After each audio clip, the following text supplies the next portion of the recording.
You know, the weird thing about Ukitake is that I can tell Kubo wants him to be this really relevant character, very important character, but he hardly gets any screen time.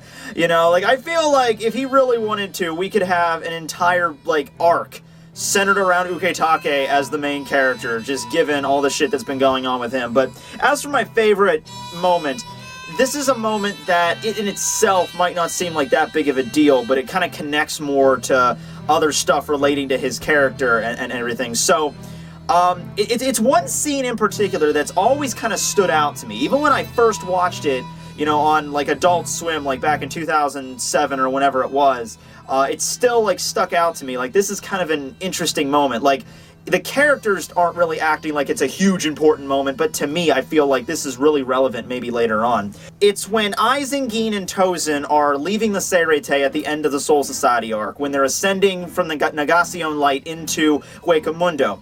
What happens is, as they're ascending, nobody can stop them because Negacion is like another dimension. So, while each one is ascending, they're having like this little conversation, like Tozen and Komamura, like Komamura is shouting up to Tozen, Rangiku's talking to Gin, and who talks to Aizen?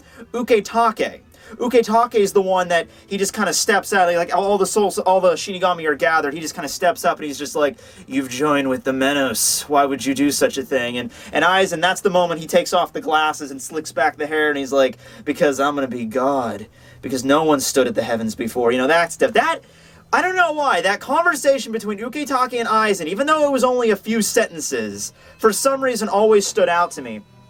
And I think I finally figured out the reason why. Aizen, throughout his entire betrayal of the Soul Society, every time he had to interact with one of the other Shinigami, he never really acted like he was being serious to them. He was always kind of like joking with them in a sense. Like, I outsmarted all of you. I'm smarter than all of you combined. I win, bitches. And like, he meets Unohana in the Central 46 living quarters, and he's like, oh, hi, Captain Unohana. How are you today? And then he meets Ichigo, and he's just fucking around with Ichigo. He's messing around with even like, even when Soifone has like a fucking sword right to his neck and just like, you move a centimeter, I'm cutting off your head. Aizen's just like, yeah, I can see that. That's cool, whatever. But when it comes to Ukitake, he actually starts getting serious and actually is like, oh, okay, I'll tell you what's really going on.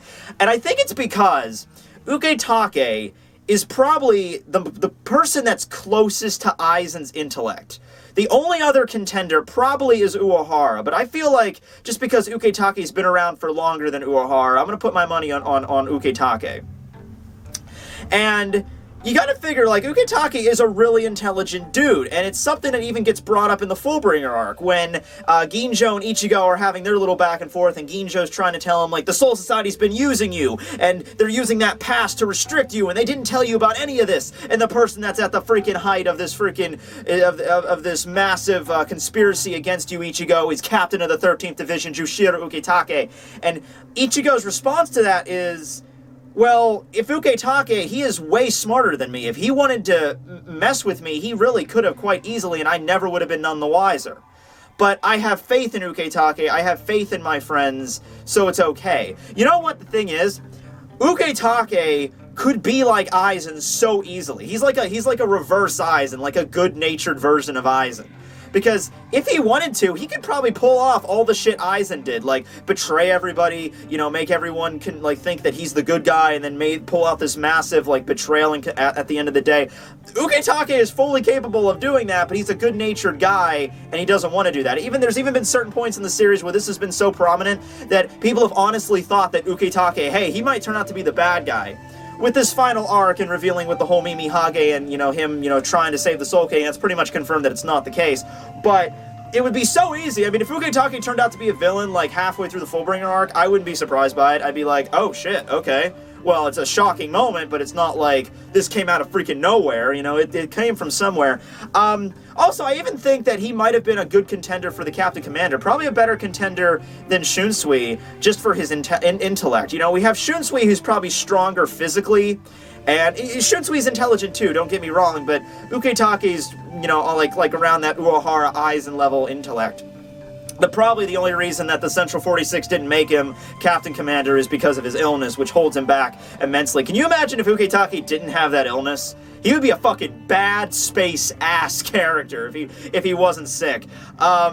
Anyway, my least favorite moment, and I'm still pissed, maybe you can give me a reason because if it's his illness, but it's that scene when Wanderweiss rams a fucking arm right through Ukitake's, like, gut, and he's just taken out of the rest of the fake Karakura Town arc.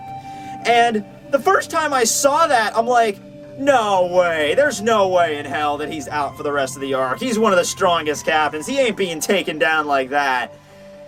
Yeah, he gets taken down like that. I mean, with Shunsui, it's like he gets shot by Stark at the same time, but he's just kind of lying on the ground, just kind of faking it. And he gets up and he's like, okay, I'll go fight against Stark again or whatever. But with Ukitake, no. He legitimately gets one-shotted by this kid and is just completely, like, just slipped through his freaking senses and just, oh, shit, didn't see that coming, and then just passes out.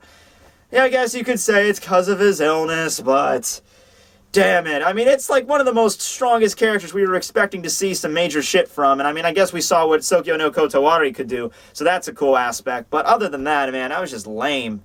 Fucking Wanderweiss. Anyway, alright, thanks for watching, guys. See you back here tomorrow on Christmas Day. Later.